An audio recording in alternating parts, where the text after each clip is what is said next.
Maliliit na changes, pero malaking result sa physique ko. Hindi lang macronutrients ang kailangan. Importante rin ang micronutrients plus supplements. Ito ang naging game changer sa akin.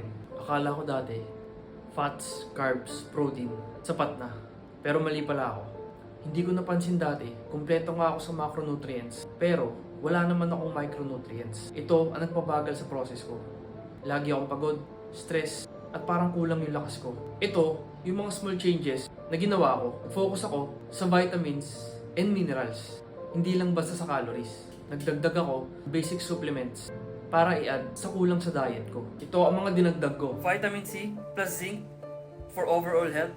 Fish oil, joint health, and can combat heart disease.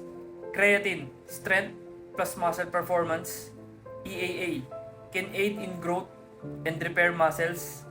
ZMA, increase muscle mass, boost immunity, and control blood sugar. Vitamin D3, improving energy levels, and boosting mood.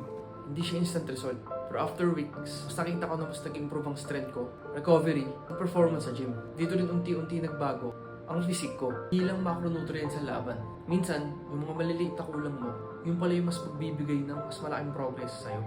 Follow for more, Nati out.